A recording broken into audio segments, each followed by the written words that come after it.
அனைத்து அன்பு உள்ளங்களுக்கும் காலை வணக்கம். இன்று ஒரு குறள். அதிகாரம் 47, குறள் எண் 464. தெளிவு இளதனை தொடங்கார் இழிவு என்னும் எதப்பாடு அஞ்சுபவர். தெய்வப்புலவர் திருவள்ளுவர் இனத்தோடும் தனித்தும் ஆராய்ந்து துணிதல் இல்லாத வினையை தொடங்கார் தமக்கு இழிவரவு என்னும் குற்றம் உண்டாதலை அஞ்சுபவர். அதாவது இழிவு வரக்கூடிய செயல்களை நல்ல மனிதன் செய்ய மாட்டான். அதாவது சுருக்கமாகவும் சொல்கிறேன், தமக்கு இழிவு தரும் என்று அஞ்சுகின்றவர் நன்மை தரும் என்று தெளிவாக அறியாத செயலை செய்ய தொடங்க மாட்டார் என்கிறார். அதாவது இழிவு தரும் அப்படின்னு நினைக்கிறவன் நிச்சயமாக எந்த வேலையும் அந்த நன்மை தரும் என்று கருதி அதை செய்ய மாட்டான்.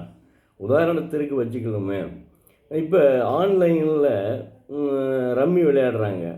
அதில் என்ன செய்யணும், ஒரு தடவை நிறைய பணம் கிடைச்ச உடனே மறுபடியும் அதில் பணம் போட்டு இது பண்ணி தோல்வி அடைஞ்சிடறாங்க. அப்போ அவங்களுடைய கடைசியில் அவனுடைய வாழ்க்கையே அழிந்து போகும். நம்மளை அதாவது தீதும் நன்றும் பிறர் தர வாரா என்கிறார் கணியன் பூங்கொன்றனார். தீதும் நன்றும் பிறர் தர வாரா. நம்ம சிவகங்கை அருகில் தான் இருக்கார் அவர் ஊர், சொந்த ஊர், பிறந்த ஊர் அது. அதனால் நம்மளை அழிச்சிக்கிடக்கூடாது. வாழ்க்கையில் எது தீமை வருது என்று உணர்ந்து செயல்பட வேண்டும். அடுத்த குறள். அதிகாரம் 52, தெரிந்து வினையாடல். குறள் எண் 514, அதிகாரம் 52. அதாவது எனை வகையான் தேறிய கண்ணும் வினை வகையான் வேறு ஆகும் மாந்தர் பலர். தெய்வப்புலவர் திருவள்ளுவர் எல்லா வகையாலும் ஆராய்ந்து தெளிந்து வினை வைத்த பின்னும் அவ்வினையின் இயல்பானே வேறுபடும் மாந்தர் உலகத்து பலர் என்கிறார். அதாவது சுருக்க விளக்கமாகவும் சொல்கிறேன். எல்லா வகையாலும் ஆராய்ந்து தெளிந்த பின்பும் ஒரு செயலை மேற்கொண்டு செய்யும்போது அச்செயல் வகையால் வேறுபடுகின்ற மனிதர் உலகத்தில் பலராவர். அதாவது எந்த செயலையும் ஆராய்ந்து தெளிந்த பின்பு அந்த செயலை மறுபடியும் மேற்கொண்டு செய்யும்போது செயல் வடிவால் வேறுபடுகின்ற, அந்த செயல் செய்யக்கூடாது என்று வேறுபடுகின்ற மனிதர் பலராவர். அதுதான் குறிப்பிடுகிறார். முதல்ல ஒன்று சொன்னார், குற்றம் பெறா இழிவு தரும். அடுத்தது அதனால் அவர் சொல்லும் ஒவ்வொரு குறளுமே அற்புதமானவை. இதை என்ன செய்யுங்கன்னா, நம்ம சின்ன வயசில் சரியாக படிக்க மாட்டோம். சின்ன வயசில் படிச்சிருப்போம், திருக்குறள் சின்ன வயசில் தான் வரும். ஈவன் ஹைஸ்கூலில் கூட வரும், 10th வரையும் வரும். ஆனால் நாம் என்ன செய்வோம்னா அதை ஏதோ மனப்பாடம் பண்ணி எழுதுவோம் அப்படின்ற எண்ணம் தான் வரும். அதுக்கு தனி உரிமை கொடுத்து, இப்போ நான்லாம் ஓய்வு பெற்றவன் 2013 ஓய்வு பெற்றேன். ஓய்வு பெற்ற பின் முதலாக எடுத்தது திருக்குறள் தான்.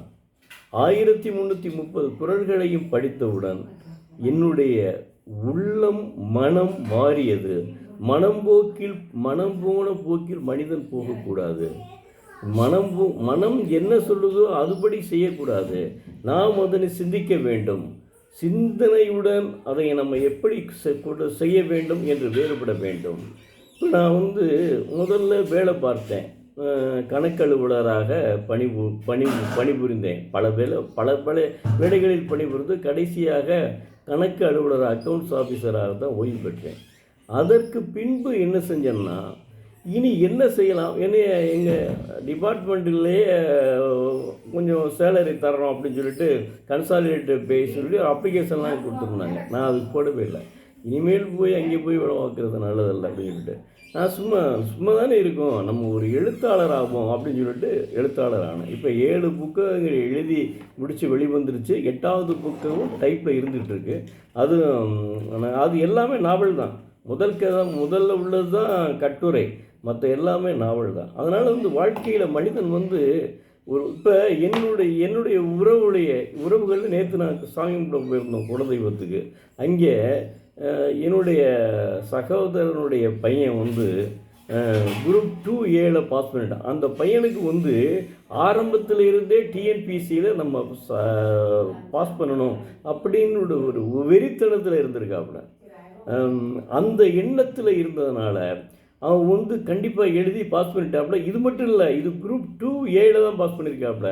இனி மறுபடியும் மற்றதும் எழுத பார்ப்பாப்புல. நிச்சயமாக அவர் வந்து குரூப் 1 பாஸ் பண்ணி ஐஏஎஸ் ஆகி அவர் ஒரு மாவட்ட ஆட்சித்தலைவராக வேண்டும் என்பது என்னுடைய அவா. ஏன்னா இப்படி கொள்கை உள்ள மாணவர்கள் தான் முக்கியம். அது கிடைக்கிறதே ஒரு அரிது. அவருடைய வாழ்க்கை பிரகாசமாக இருக்க இறைவனை பிரார்த்திக்கிறேன். நன்றி, வணக்கம். நாளை மீண்டும் பார்ப்போம்.